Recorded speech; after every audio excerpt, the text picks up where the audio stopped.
have on my screen was page 32, I believe. Is that right? Page 32. And we have a list of things the Bodhisattva is good at.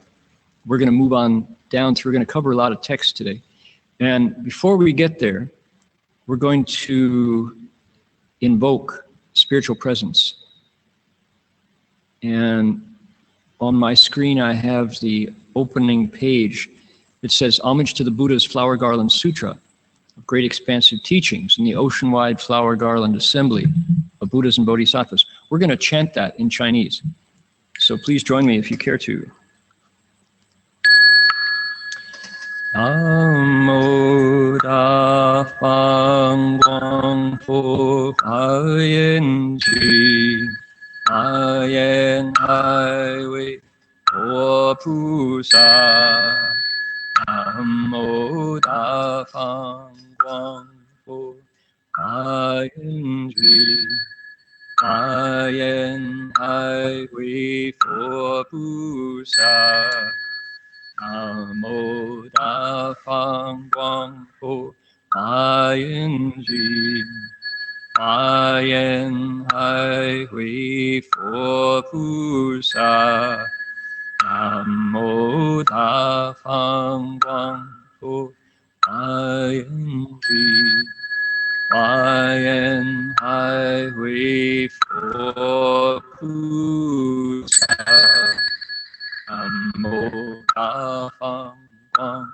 Fu Ayen Ji Ayen Hai Wei Po Pu Sa Namo Da Fang Guang Fu Ayen Ji Ayen Hai Wei Po Pu Sa.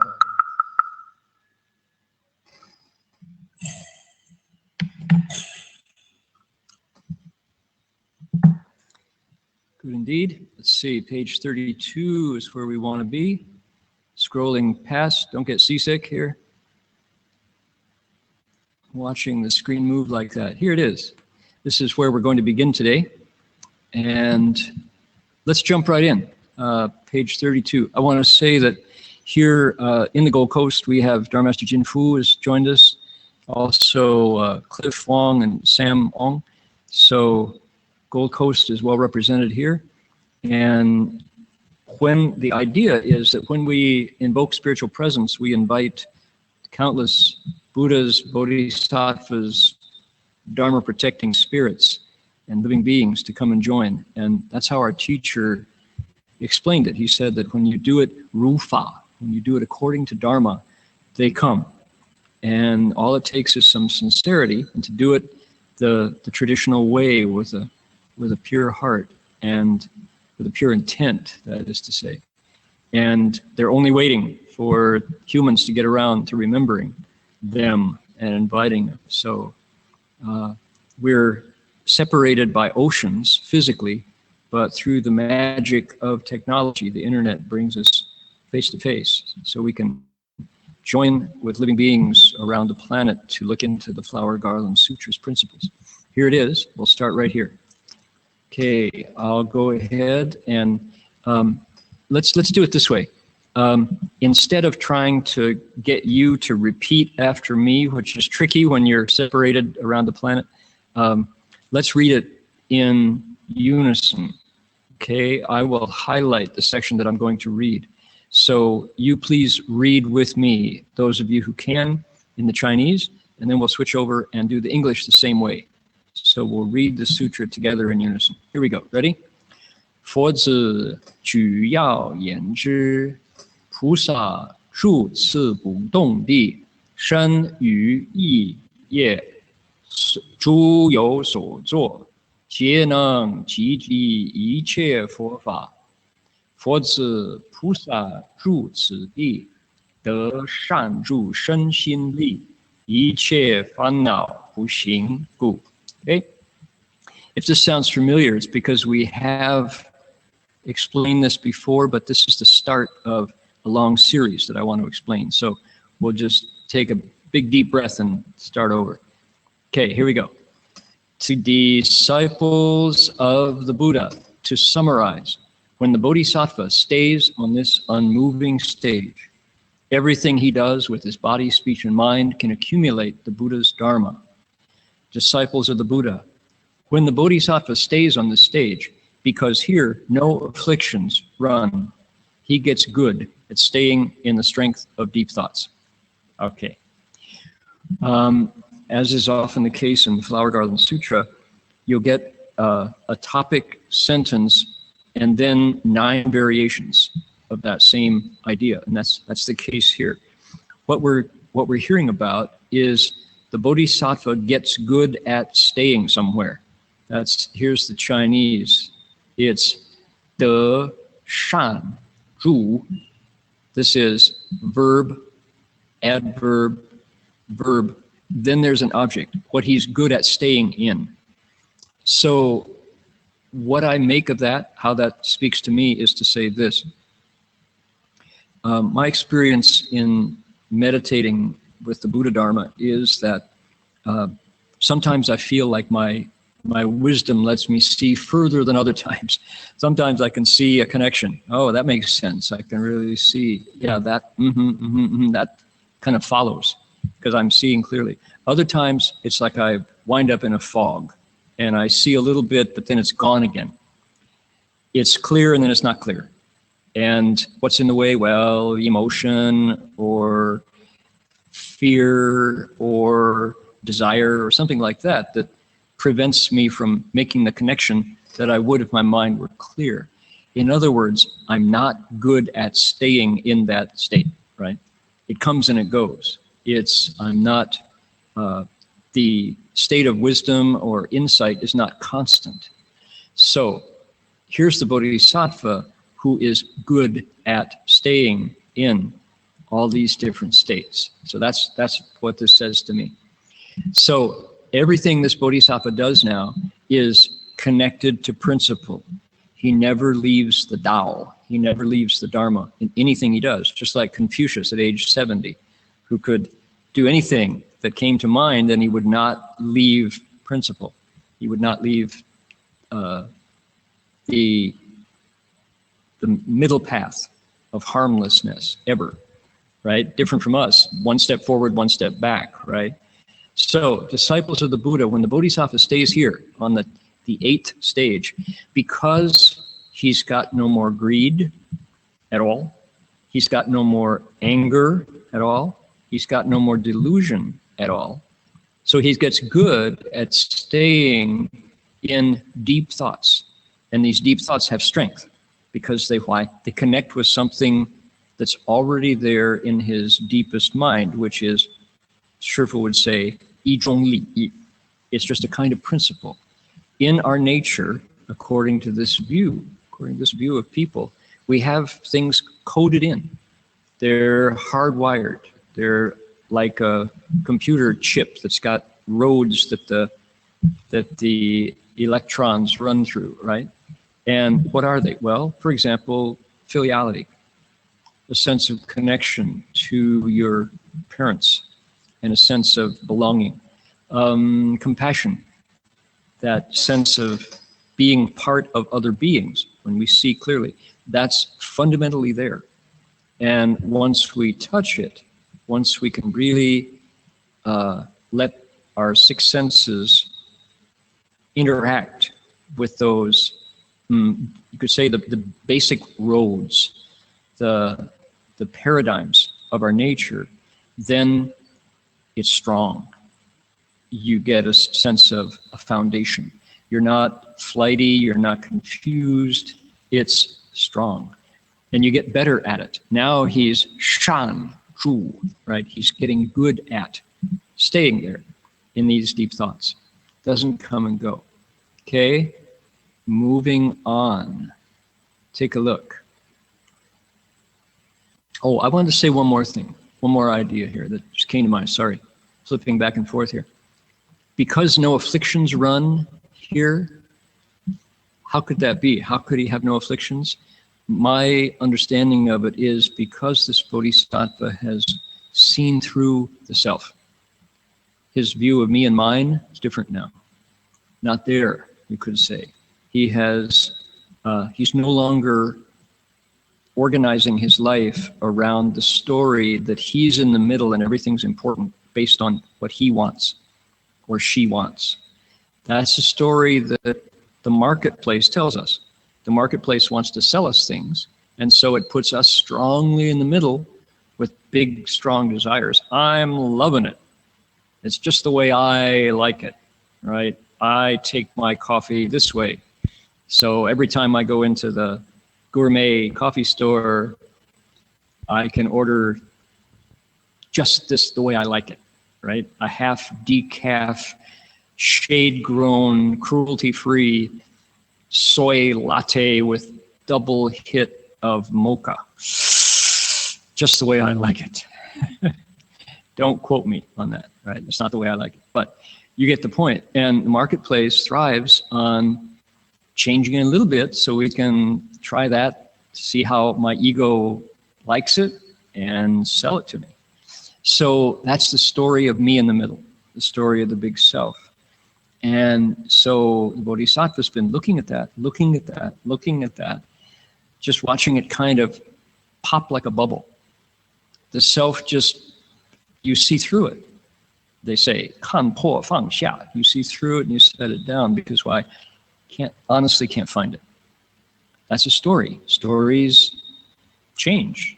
Stories are good when you're 12, but a 12-year-old story doesn't work for a 24-year-old anymore, right? Our relationships change. Our bodies change. Our tastes change. And so the old story doesn't fit. Well, this Bodhisattva's been meditating, cultivating, practicing, looking for the self. What's my proof of this? In the Chan school, Master Hua and our grand teacher, Master Empty Cloud, were trained in the Chan school that asks a question in meditation. And the question is, who?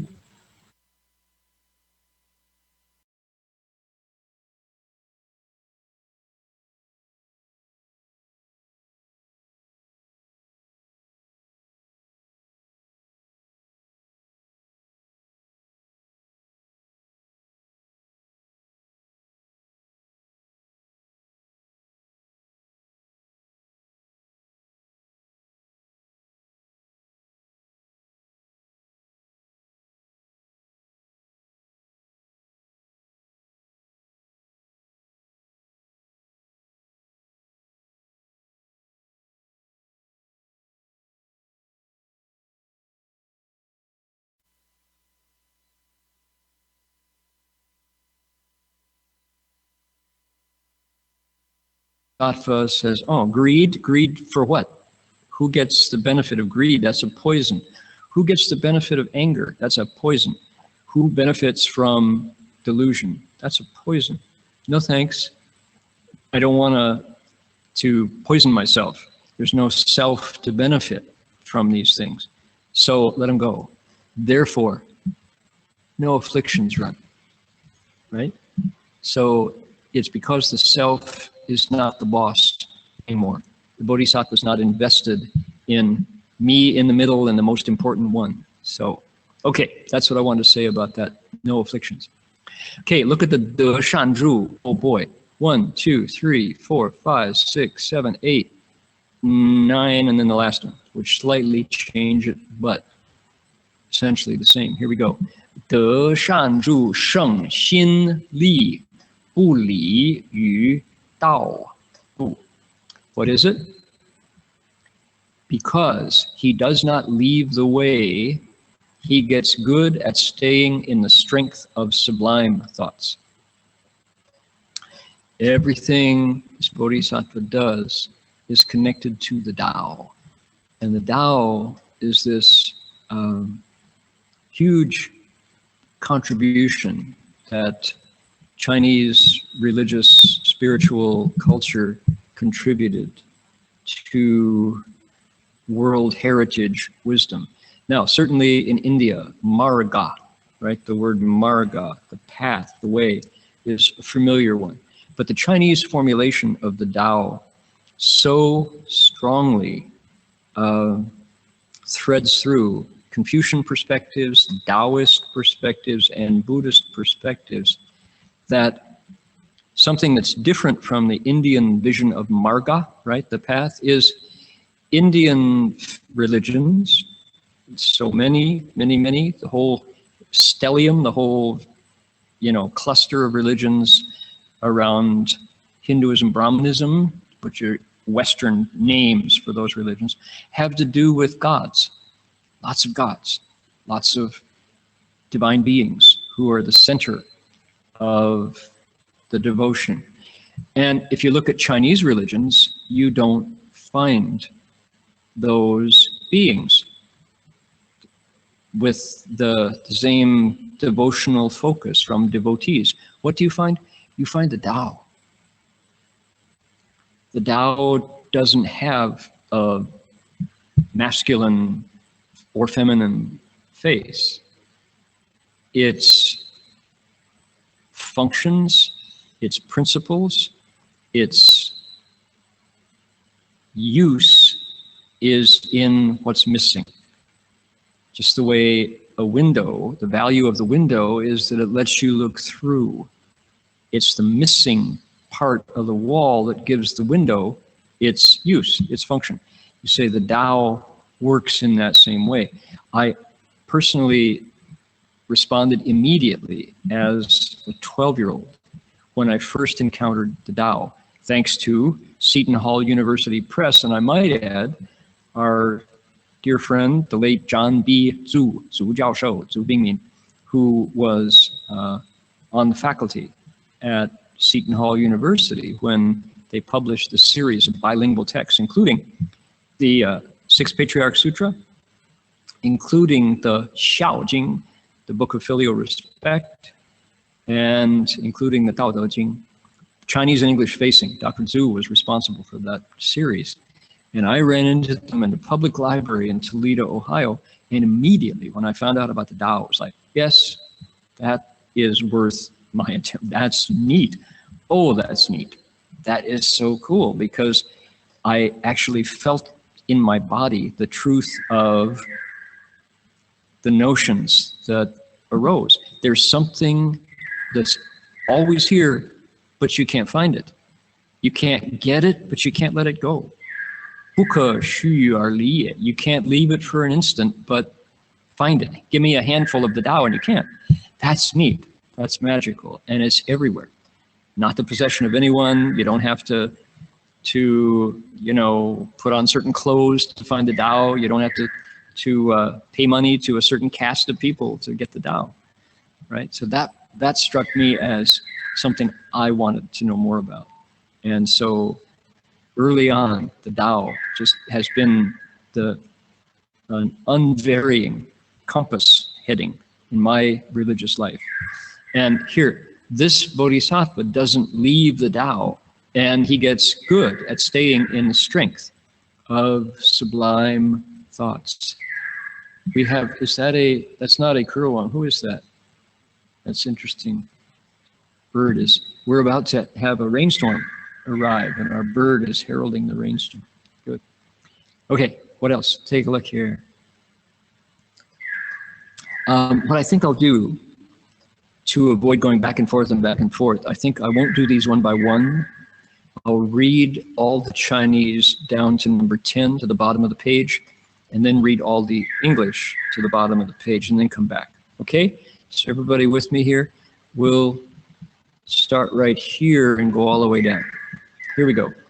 得善助大悲力，不舍利益众生故。得善助大慈力，救护一切世间故。得善助陀罗尼力，不忘于法故。得善助辩才力，善观察分别一切法故。得善助神通力，普往无边世界故。得善助大愿力，不舍一切菩萨所作故。得善住波罗蜜力，成就一切佛法故。得如来护念力，一切种一切智智现前故。此菩萨得如是智力，能现一切诸所作事，于诸事中无有过咎。There we do. Did it. Good. All the way down. That's a lot. So what are we doing here? This is the Bodhisattva on the 8th stage. What has now come to him because what? Because he could be patient. He could be patient when he thought the world was going mad. The Buddhas came and said, don't freak out, keep going, follow your heart. Living beings need you. He listened to their advice and made it through the rapids and reached the calm water on the other side. Okay, here we go. We're starting with this one. Doesn't abandon benefiting sentient. Because he does not abandon benefiting sentient beings, he gets good at staying in the strength of great compassion. Because he saves and protects all in the world, he gets good at staying in the strength of great kindness. Because he does not forget the Dharma, he gets good at staying in the strength of dharani. Because he's able to contemplate and discern all dharmas, he gets good at staying in the strength of eloquence. Because he goes to boundlessly many world systems, he gets good at staying in the strength of psychic powers. Because he does not abandon what all bodhisattvas do, he gets good at staying in the strength of great vows. Because he accomplishes all Buddha's dharmas, he gets good at staying in the strength of the paramitas. Because the wisdom of all modes appears before him, he gains the strength from being protected and remembered by the Tathagatas. When the Bodhisattva obtains these powers of wisdom, he can make appear all sorts of activities, all of them entirely free from error. You have to like a system that ends up by saying, you know what the real benefit is? He doesn't screw up anymore. I like that. That's honest. Okay. What's next? It's not, when I told you de shan zhu, we want to add that word li, the pattern here. We have 10 of these, right? De shan zhu, object li. I left off that last word. The strength of. He's good at staying in the strength of these 10 things. Because now, why? 8th stage bodhisattva. 8th stage bodhisattva. Okay. There's the because. It's a kind of a causal, isn't it? Because of this, therefore that. And if you look at this, some of these don't seem to have a causal connection. Why does that result come from this cause? Interesting. So let's see if we can piece it together. Because he doesn't abandon benefiting sentient beings, he gets good at staying in the strength of great compassion. Okay. What would it be? What would it mean to abandon benefiting sentient beings? In the world, we'd say, got selfish. I'd look out for old number one, right? You don't look out for number one, nobody else is. Well, not true. Here's a bodhisattva who's pretty good at not abandoning, always looking out for other living beings. That's one of the reasons I think that we don't hear more about Great Vehicle Sutras, because why? How could somebody be so good? How could somebody be unselfish? We, in our world, are so used to selfishness. Everything is about me, that we harden our hearts to the notion that somebody can be completely selfless and really live for others. But here's the Bodhisattva who does that. It's one of the reasons we love those who do love the Mahayana Sutras, because they're genuinely, the word is altruistic. They're genuinely good. And imagine if these weren't here, and if everything in the world was about contention for me, right? Maybe that's the Dharma ending age. We forget that kindness and altruism is alive and well. What else? Because he saves and protects all in the world, he gets good at staying in the strength of great kindness. Okay? Following great compassion, we have great kindness. The Bodhisattva saves and protects all those in the world. Protects from what? If you look at it the way it really is, protects us from ourselves. Why do we get hurt? Because we don't believe in principle, because we're confused about our habits. We don't have the strength to overcome what we know are bad advisors, right? Our bad friends. Oh man, I didn't mean to do it, but I just followed along. Yeah, yep. And you wind up paying a price for not being able to say no at the risk of what? Popularity. Well, they wouldn't let me hang with them if I didn't go along. Right, I know all about that. So we're our own worst enemies often. So the Bodhisattva's there saving and protecting us from our bad habits. How do you do it? Often wordlessly. You just model, you show up and do what's right. And just that presence of somebody who didn't give in to that bad voice, didn't give in to the little, come on, let's go to Las Vegas. It's just a 6-hour ride. Come on, let's go. Did you hear that, so-and-so's playing at the Sands Casino? Wow, yeah. Well, Liberace, we'd go watch Liberace play piano at the same. No, thank you. I can watch Liberace on any Saturday night in Toledo, Ohio. Thank you. I don't need to go to the Sands. But he's live. You can see his sequined sports coat. Woohoo! Clearly, you all are too young to remember Liberace. That's just as well. Okay, here we go. He doesn't forget the Dharma.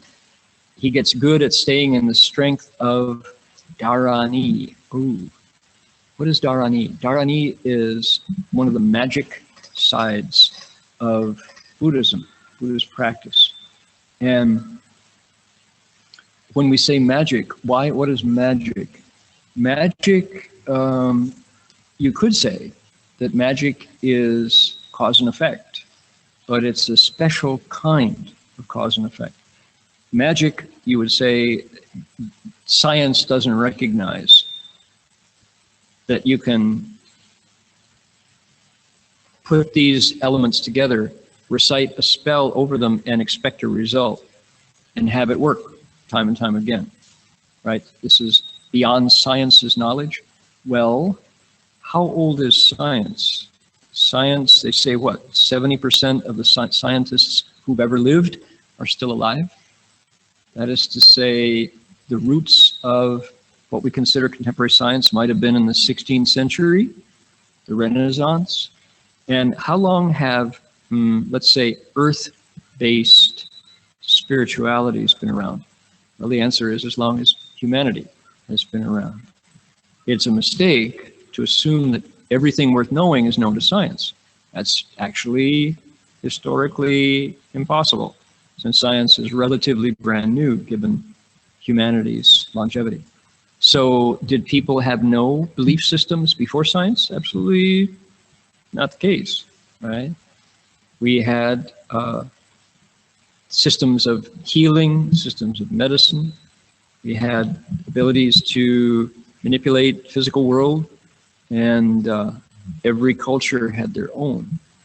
And one of the things that I benefited tremendously from interfaith, from taking part in the United Religions Initiative and the Parliament of World's Religions, was an opportunity to interact with indigenous peoples from around the world. And I remember Rosalia Gutierrez from Latin America, from the mountains. She was the indigenous spokeswoman who is now, after her encounter with United Religions, Rosalia has become a leader for indigenous earth-based peoples. Anyway, I had just received my Gibson bandola. the 1931 Gibson mandola made in Kalamazoo, Michigan. This is a wonderful elder statesman of an instrument, beautiful mandola. Mandolas are big mandolins, right? And this was a special instrument. I wish I had it. I could show it to everybody. It's there in Berkeley, actually. It's upstairs in my instrument space.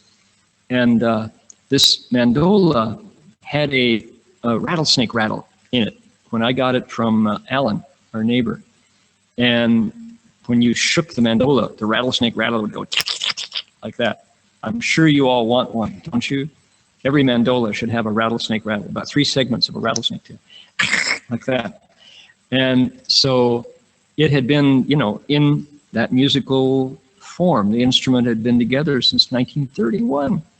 And it was verified by Frank Ford at Griffin Instruments, who was the expert. So at the time, I think this was 1990, might have been 98 or so, when Rosalia saw it. We were in Sonoma County at Bishop's Ranch for an event. And we had about 50 people from all over the world. And here was Rosalia, who's from the mountains of Argentina or Venezuela. And I said, Rosalia, look at my instrument. And she took it and she turned it over, turned it up, and then she held it up to the sky like this, and then she set it down on the ground like that, and she recited over it. She said something in Spanish, a prayer, an earth-based prayer, and then she took it and went plung, plung, plung, plung, the 8 strings. She handed it back to me and she said, you're going to save many souls with this instrument. They're all going to find refuge inside here. Do a good job. And I'm like, what? She said, yeah, there, go ahead, make music with it. And okay, so here is, you know, and I had a Spanish, Rosalia speaks Spanish, and I had a translator who told me what she said. So, you know, essentially a very Buddhist benediction coming from this woman who speaks Quechua, you know. So wonderful experience with Rosalia. What I discovered was through knowing her and all of the northern indigenous peoples. We don't think, when we think indigenous, we somehow think maybe from the equator, short and dark complected. And that's, I had my awareness expanded when I met indigenous peoples from the north. The Lapp people, L-A-P-P, from Lapland, which is northern Finland and Scandinavian North, who completely identify with earth-based spirituality. They got their Christianity late, if ever, and yet they're tall and blonde and white-skinned. And yet they, when we talk about principle, it's the same teachings, such as what? For example, every time in indigenous gatherings, circles inside of interfaith, when we talked about what is a human being, we start with the earth, the air, the fire, and the water, and the spirits that speak from those places, the living entity of the 4 elements, and then the spirit that comes into them. And so they would, you know, we would be investigating indigenous spirituality, and these people would go, and what about you Buddhists? I would say, oh, let me read to you about the earth spirit praising the Buddha, and then we got the spirits of the water, and we have the spirits of the crops, and we have the spirits of the mountains, and the spirits of the empty space, and we have the sun, the Tianzi, the children of the sun, the children of the moon, and all the indigenous are going, that's Buddhism? We had no idea that Buddhism had such a strong shamanic, earth-related principles. And I said, yeah, it's all completely part of the Buddha in 6 years was basically living the hermit's life out in the wilderness. The India that he grew up in is completely versed in nature-based and earth-based, which are called pagan, right? Belief systems, but Buddhism carries all of this. So every time I after that, after my realization that when people who understand their lives as part of a bigger system, a bigger body called Gaia, the planet itself, and our bodies as smaller emanations from the planet, and we go back at death, don't we? We recycle, right? It was so clear that Buddhism has a huge role to play in expanding our understanding of indigenous spirituality. Because there we are, we've got all this wonderful sutra, scripture-based connection to the planet and to empty space and all the elements that live in it. So, okay, there we go. I think I'm putting people to sleep with my talk about indigenous spirituality here. So, what is it? He is able to stay in the strength of Dharani. What is Dharani? Dharani is magic. It's Buddhist magic. You say Namo Sadanto Suchetoye Ulahudi Samya Sampatoshe. And you are praising the Buddha in the Buddha's own language. If you say Om Mani Padme Hum, you are tying into a Buddhist mantra, a Dharani. A Dharani means a generalizer and a maintainer.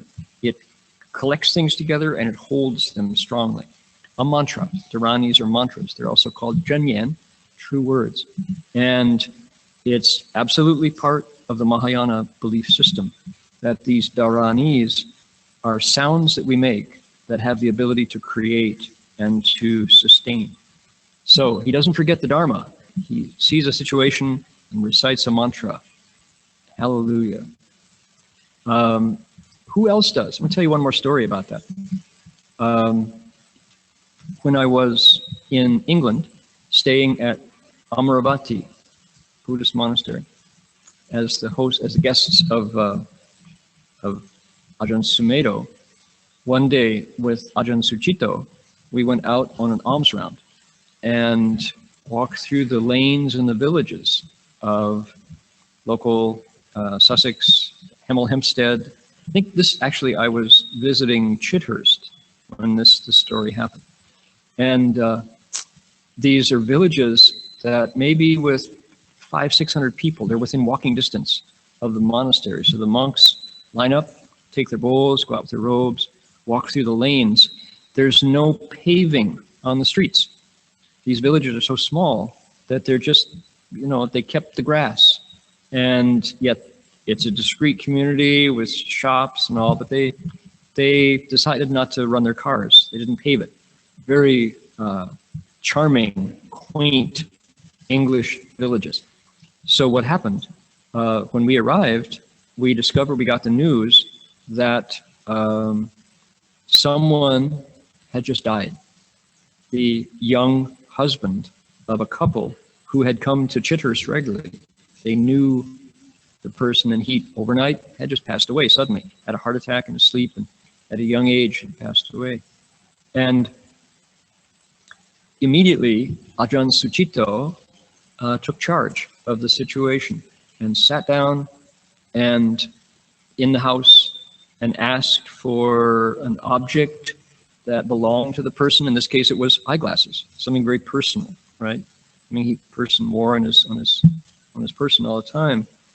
And he asked for a basin with water, and he gathered the grieving wife and the children and the neighbors in the circle with the monks, and he put the basin of water there, and he put the glasses in the basin, and then with the monks together chanted Paritta, P-A-R-I-T-T-A, and Paritta are like Dharanis. They're a Theravada version. They're verses, but they're also sounds, and they've been chanted since the Buddha's time. And anything that you put into the air for 2,500 years kind of grooves itself into your nature, right? So these paritta are chants and sounds of power. So here's the grieving widow, heartbroken. Her husband, her life is in pieces around her, and most of all, she feels it's unfinished. Her beloved spouse is gone. So Ajahn Sucitto just calmly, but you could see he was firm. He wasn't mushy, oh, just consoling. It was like, no, I want you all now to come and chant with us. And everyone sat kind of knee to knee in a circle with the glasses there.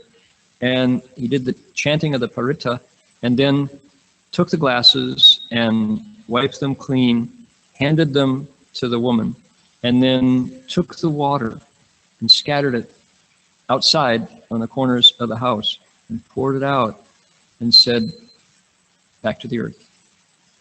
And you could feel that everything went grounded. And the pressure of that,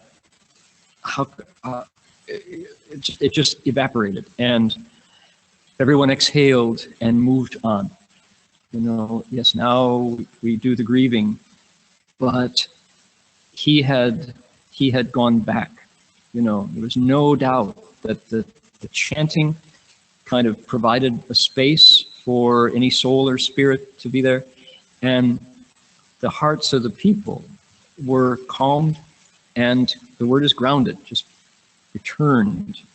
So the wheel of life moves forward, And it was so powerful because it was Dharani, only the Theravada version called Paritta chanting.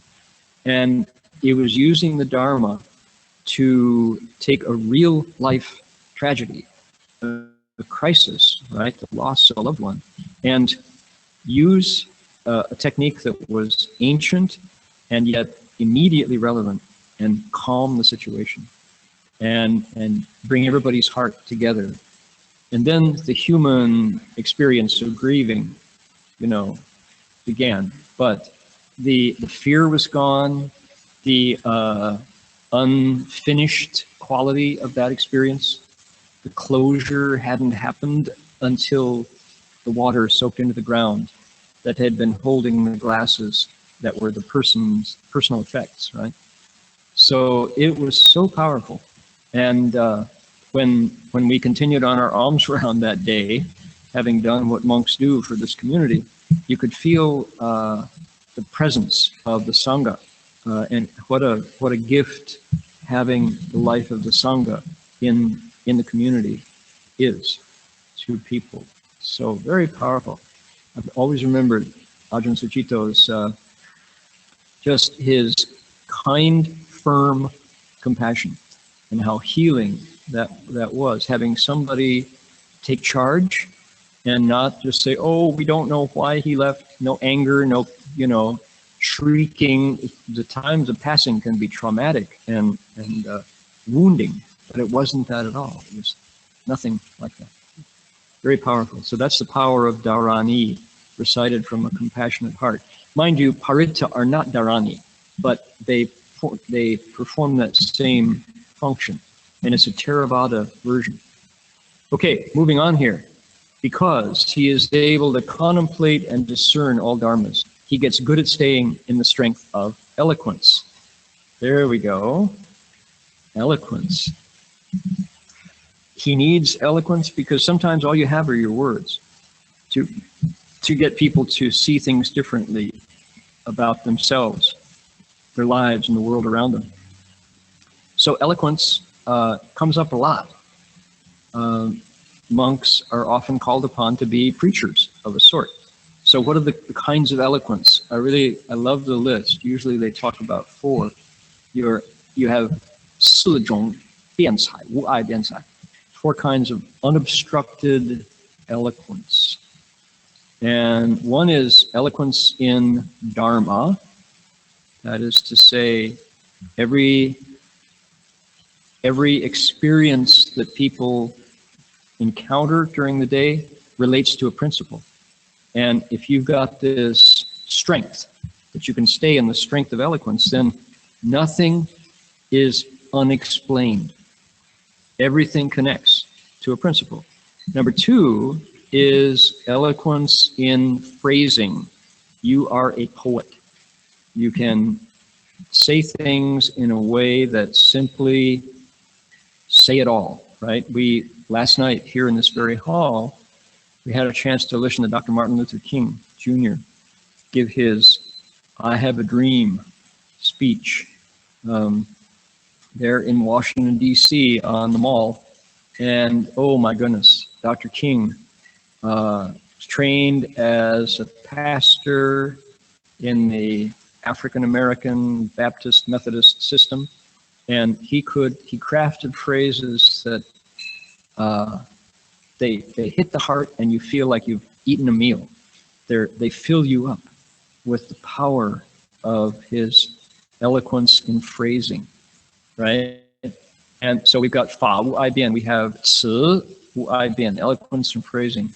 We have Yi Wu Ai Bian, which is eloquence with meaning. That is to say, you tug one thread of a fabric and the whole garment moves, right? You pick out one meaning, and because you say it so essentially and clearly, everybody gets the entire picture. You provide one corner, and the other three corners pop into view. That's eloquence. You're so good at finding what it means.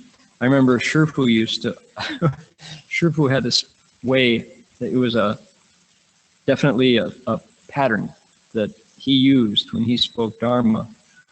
And he would say, this is a case of, 这就是这个意思, 就这么一回事, right? He would say, this is a case of something. He would hear, we'd say, oh, you know, Shifu, there was a fire last night in the Marina district, and the house burned, and the couple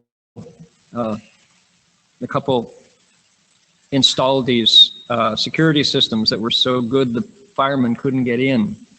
Firemen, they didn't have any way to get past their security gates, and so when they finally just broke it down with axes, they found the couple in the back just, you know, dead. And turns out this couple was they owned what? They owned poultry farms that provided chickens and ducks for all the Chinese restaurants in San Francisco. Beijing Kaoya, right? Peking duck all came from this couple's farms. And the wife was a good Buddhist, but the husband was stronger, convincing the wife to not pay attention to Shifu. And so she would come every day, and Shifu would say, don't let your husband drag you around. You got to get out of that chicken killing business. Stop killing the ducks. It's not good for you. Your killing karma is too heavy. And so she said, yeah, Shifu, yeah, Fasi, okay. And didn't stop.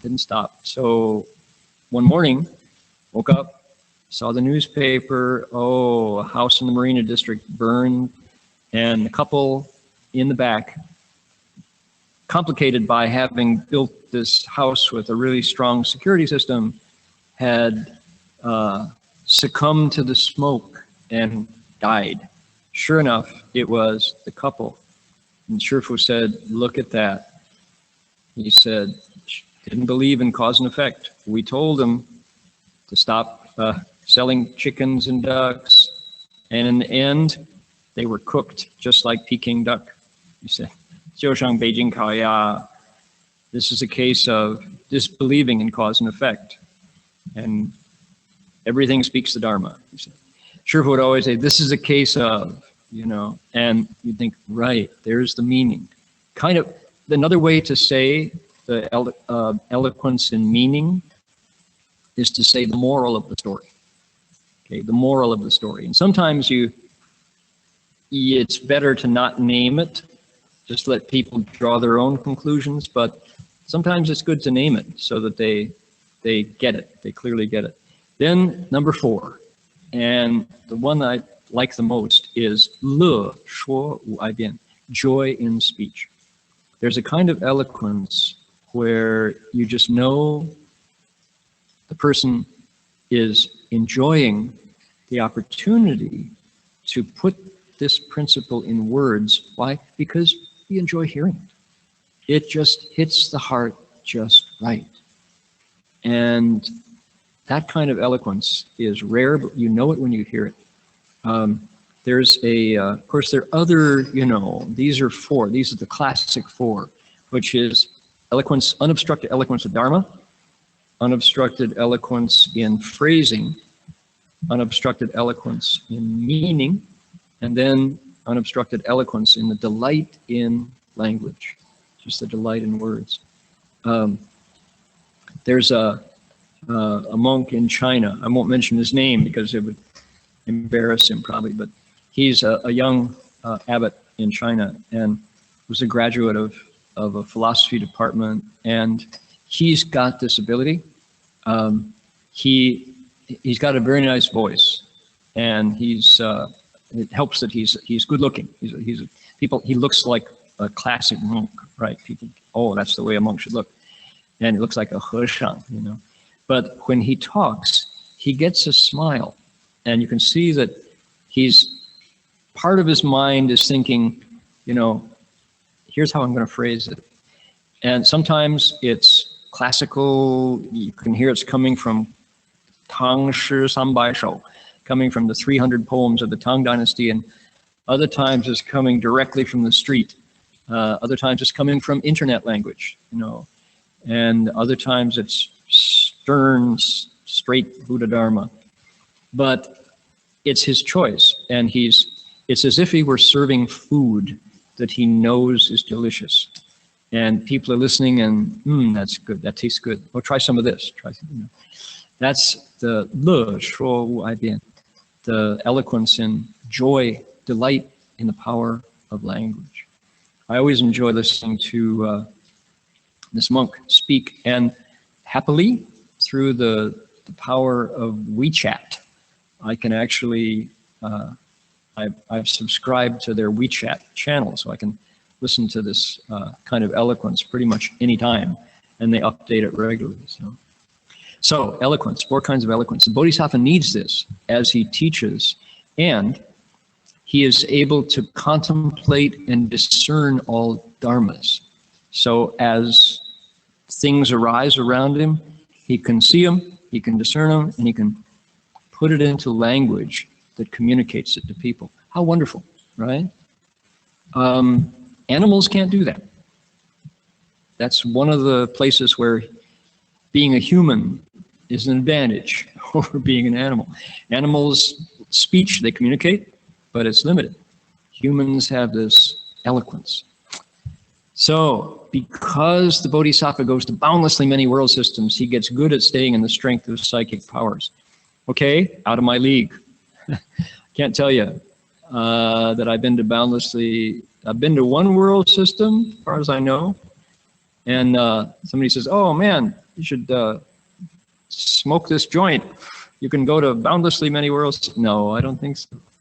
But do you know where you've been, and can you come back when you choose? That's not the same as psychic powers. Hallucinogenic drugs is not the same thing.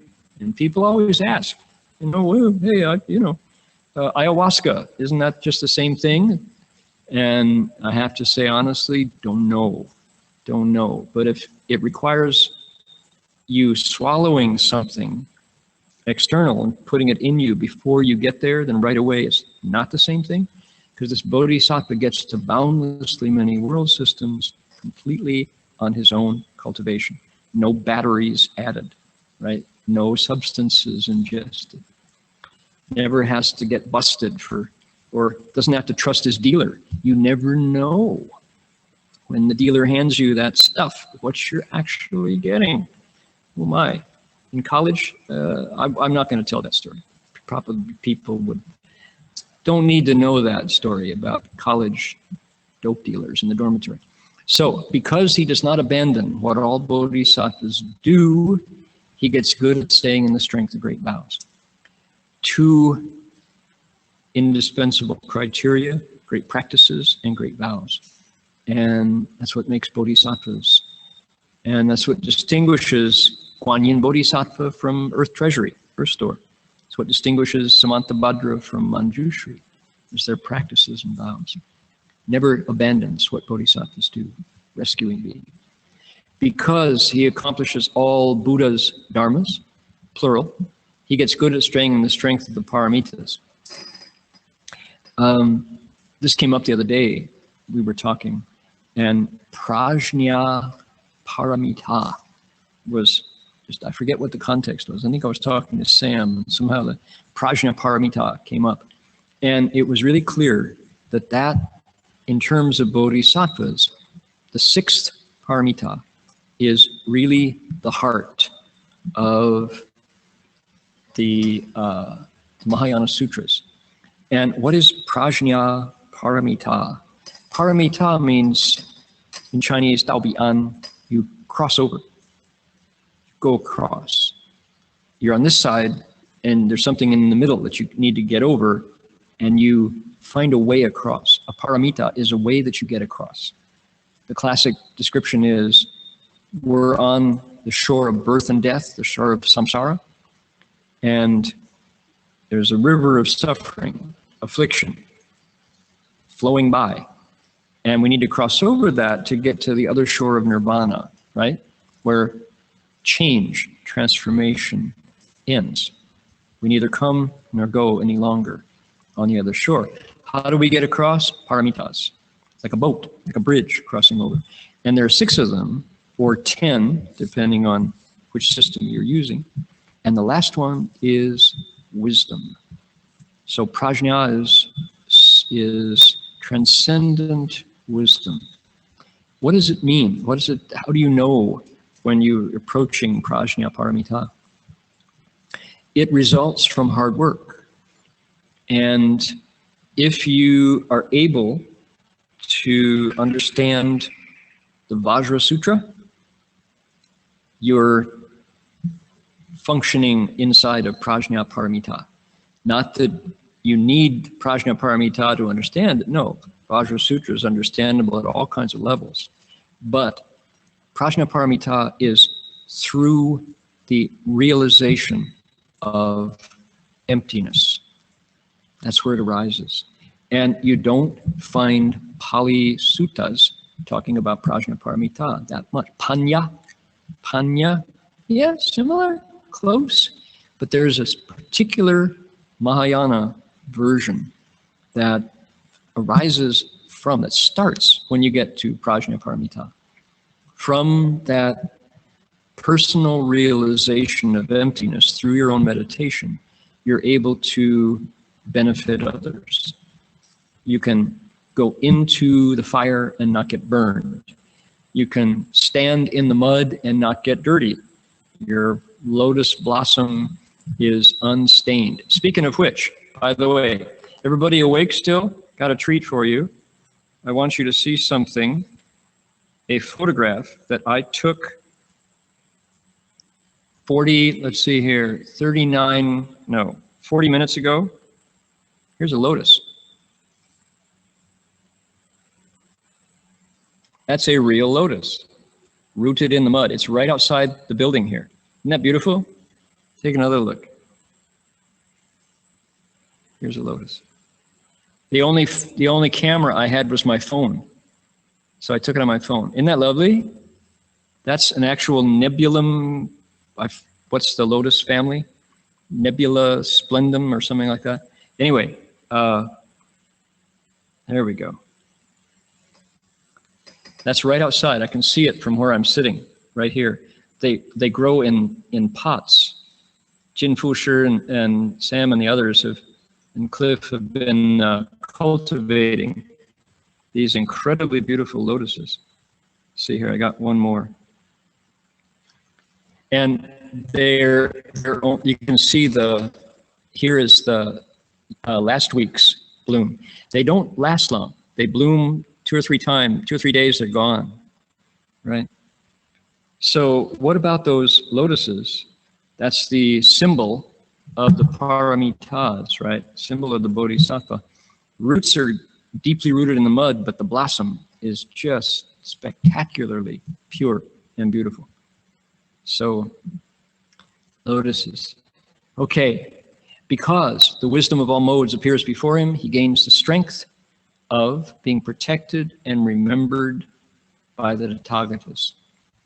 That kind of wisdom is now alive in this bodhisattva.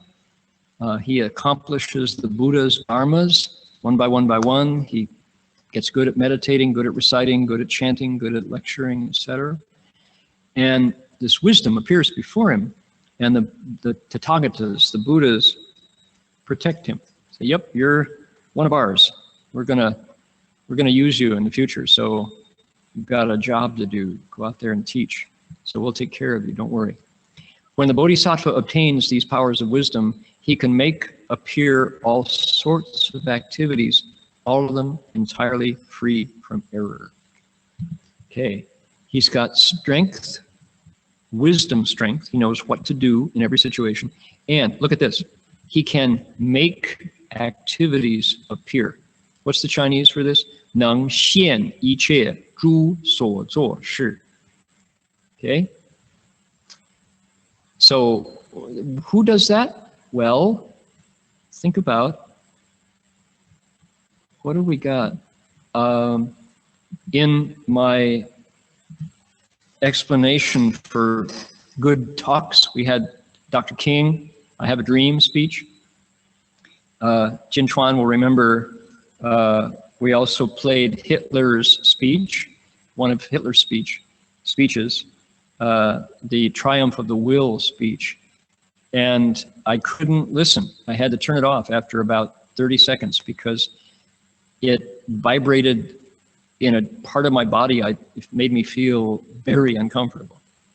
Just the guttural frenzy of Hitler's elocution. And so, along with those two, I pulled out one more.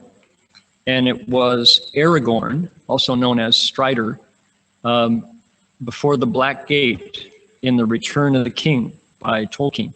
And it's a beautiful rendering on the screen, the Tolkien trilogy, Lord of the Rings. And here is Gandalf. What is Gandalf? Who is Gandalf? Gandalf's a wizard. He's the one of the good wizards of Middle Earth, and there are wizards that are not so good, Sauron and Saruman. And so here's the good wizard, and what does he do? He's able to make all kinds of things appear. Early in the trilogy, there's a birthday party, and in the Shire where the hobbits live, and Gandalf makes the fireworks appear, and of course delighting all the children and the adults as well. So who makes things appear? Well, in our world, in our literary imagination, wizards do. Is our Bodhisattva a wizard? Actually, yes. He's a wizard plus. He's a wizard beyond imagination. Why? He can make all sorts of activities appear purely to teach others as the opportunities arise. Everything he does is free from error. He doesn't mess up. He's never wrong when he teaches. Now, does that mean that we living beings get it right away? Wouldn't that be nice? The Bodhisattva has to do it and then do it again and then do it again and do it again. Why? Because living beings are obtuse, right? You can make the most delicious dinner, absolutely wonderful gourmet dinner, but what if the person you're cooking for doesn't eat it, right? Then all that is for nothing, you know? Still free of mistakes, free of errors. There's no bad karma coming back to the Bodhisattva for what he does. Okay, well that's a whole big chunk of 10 lines from our sutra, and I wanted to use the last few minutes to talk about what's coming up for me and for that tall monk sitting in the front row there with a scarf around his neck because it's cold in Berkeley.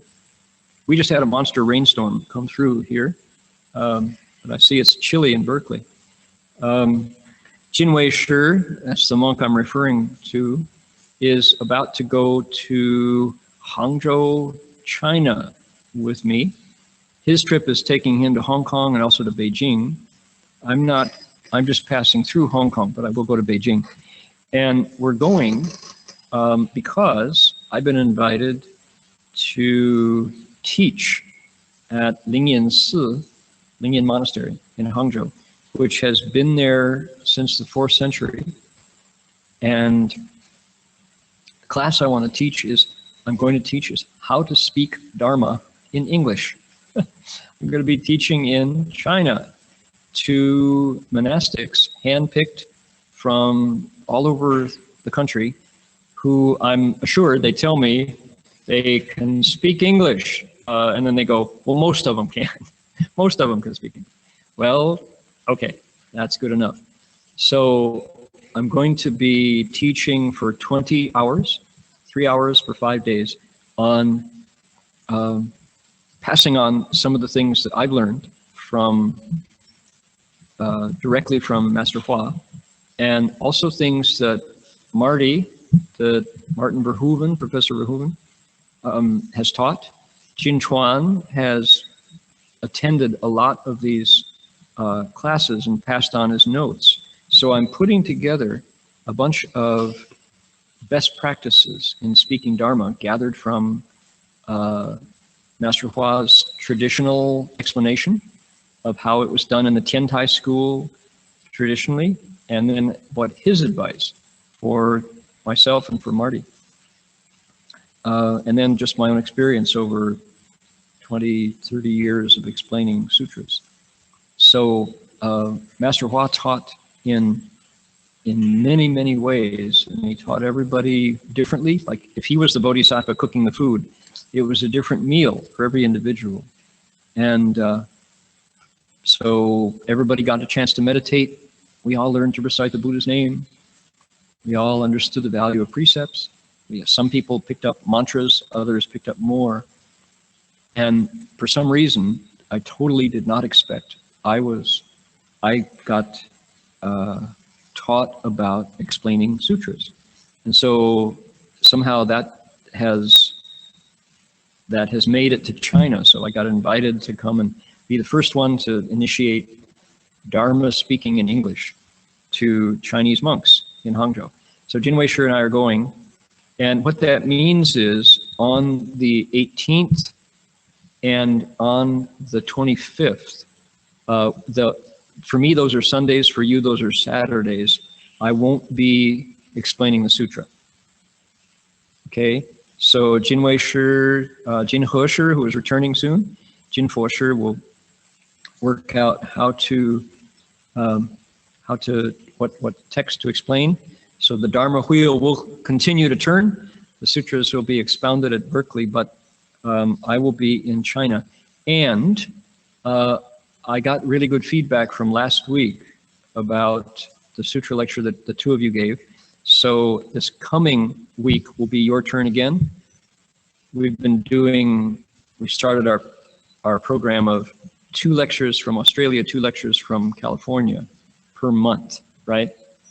So that will be happening. Then my 18th and 31st, 18th and 25th, which will be my Sundays. It's Sunday 2:50 now, 2:50 p.m. Those will also, I will be away. So we've got a series of lectures from Berkeley. Okay, Jin Chuan Shi, is that how you understand it? Are you prepared to fill in there?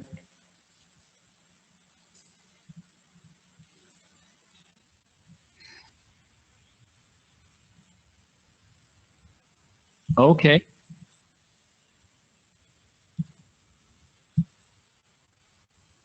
Okay.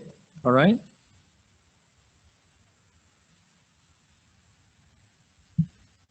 Great.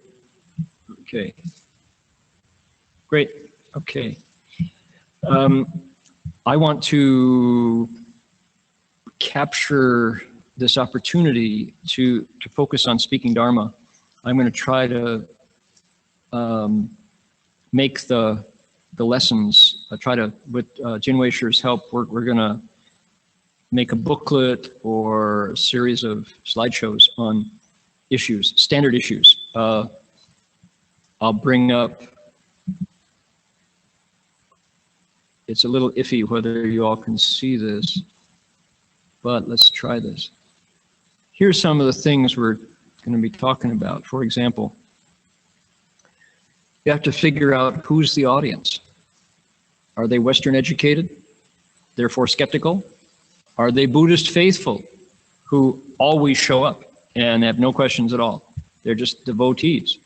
That's, you've got to figure out. Are they under 30? If they're under 30, they've grown up with social media and smartphones. That's the MTV generation. Their concentration skills are reduced.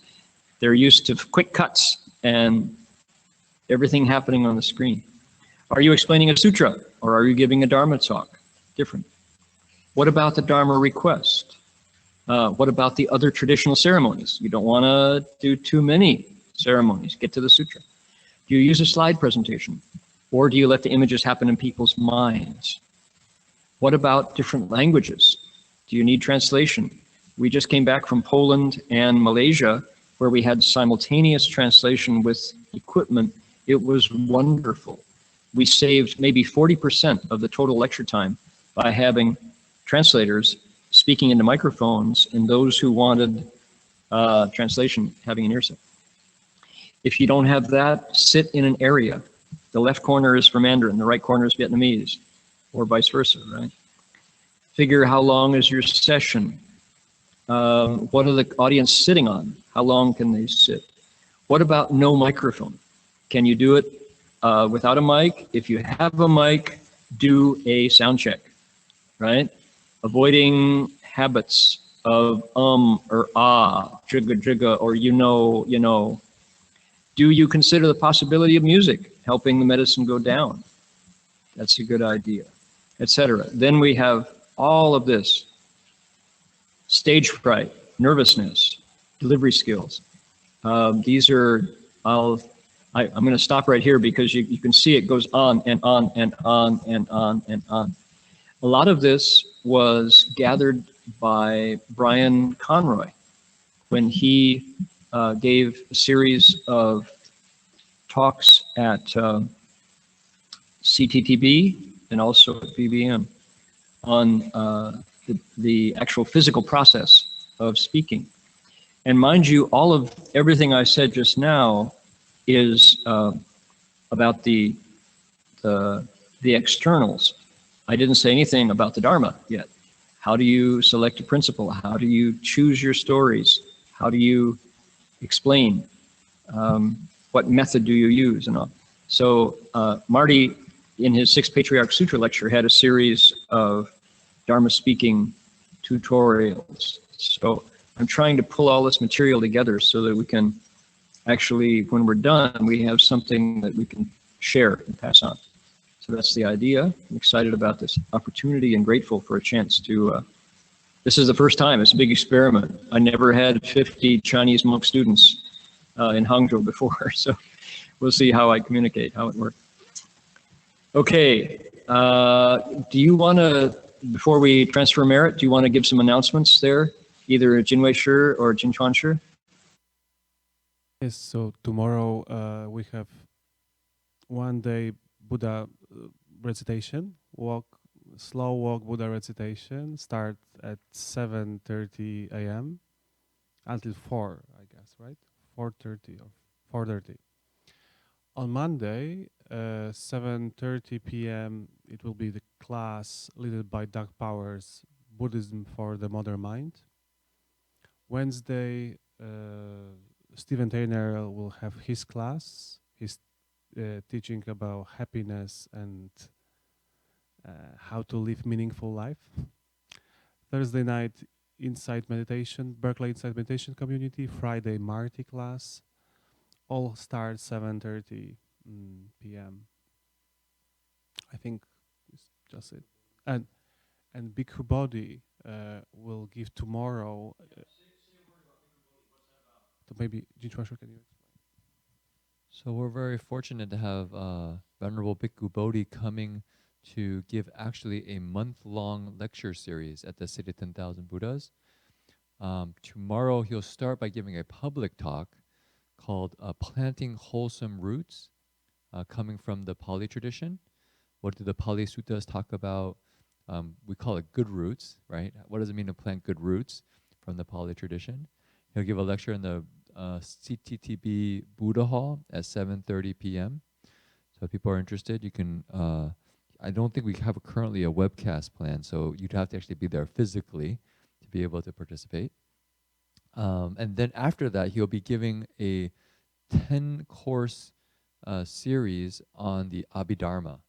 Venerable Bhikkhu Bodhi actually translated you could say, compendium of the Abhidharma that's used as a kind of standard text for kind of introducing the Abhidharma to students. And so he translated from, I think, from Pali to English, and he'll be teaching from that for pretty much the entire month of March.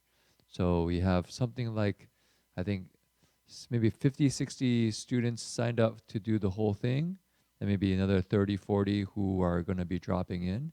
And that will be held in we have a new university building in CDTB, actually designated in the very early days by Master Hua. And I'll be using the second floor lounge, a large area, open area on top to have his lecture. So if people are interested in going, you can speak with me, but it should be a very wonderful opportunity to learn the Dharma from Bhikkhu Bodhi.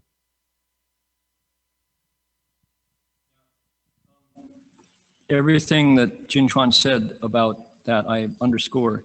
To have Bhikkhu Bodhi, Venerable Bodhi come to CTDB and explain the Abhidharma is pretty special. And I really hope people capture it and preserve it for later. Because first of all, he's a New York native who went to Sri Lanka and rose to the top of the Sri Lankan Sangha as a translator with the Pali Text Translation Society. And he's deeply respected. He memorized a large part of the canon. And he came back, and what is he doing now? He's learning Chinese. He is completely comfortable bridging over between the two yanas, the Mahayana and the Theravada. He is not, which is not easy to do. There's lots of old-fashioned perspectives that were different and don't have anything to do with each other. Well, Bhikkhu Bodhi is reading the Avatamsaka Sutra in Chinese, So what a rare, big heart to present the Abhidharma. I personally have never studied the Abhidharma, and if I were in California, I would want to be there. This is a tremendous opportunity to go to the roots of this early teaching. And while it's not as exciting as the Avatamsaka Bodhisattva, mastering the Buddha's dharmas and manifesting great eloquence like a wizard, but there's another part of my nature that is fed by that understanding of the fundamental Dharma. There's no doubt that the Buddha did explain what was formulated later as the teachings of the Pali teachings, and Bhikkhu Bodhi is a master of those. So, about the Abhidharma that Bhikkhu Bodhi said, I listened to one of his introductory talks that he gave, I think, in a retreat, and it was on this theme of Dharma speaking. He said that a lot of this Abhidharma probably got developed because of monks giving Dharma talks.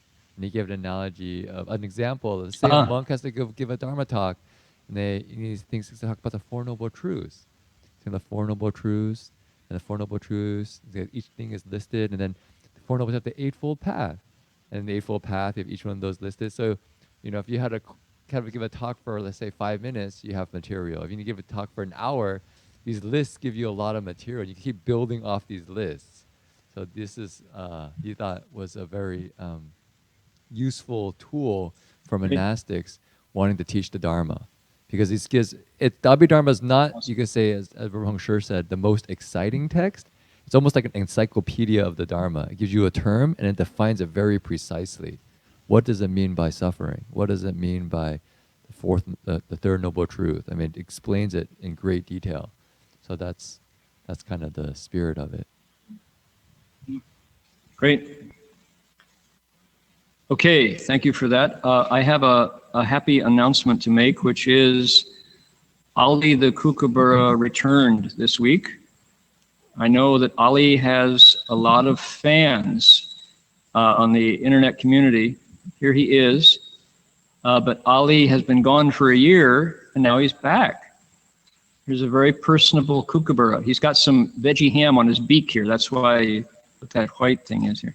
But this is a bird who, among kookaburras, he's one of the few who believes that humans are worth getting close to.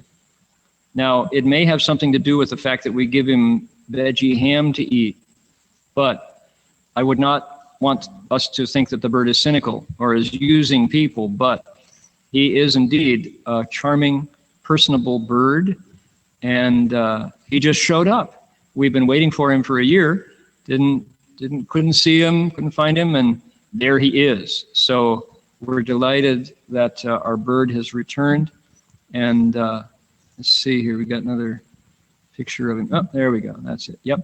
So that's Ali, and if people want to, you can search, you can find him online, Ali Returns. If you go to YouTube, you can see Ali Returns. And there's a video of him getting ham from monks. Okay, that's the good news. Let's transfer the merit and see you all by and by. Here we go.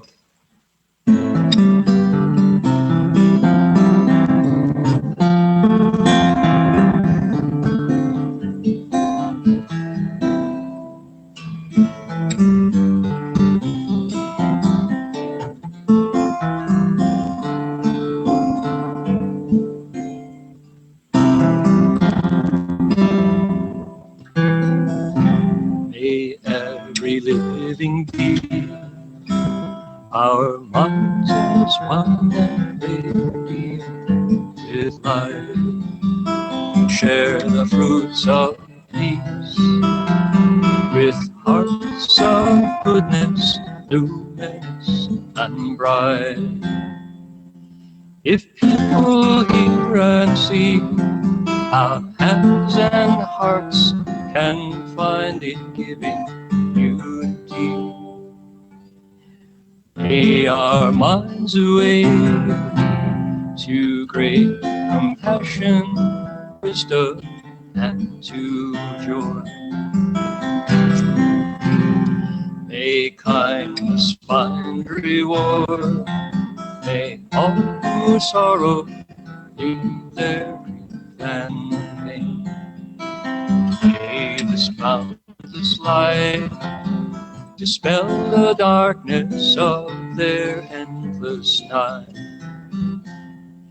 Because our hearts are one, this world of pain turns into paradise. May all become compassionate and one. May all become compassionate and one.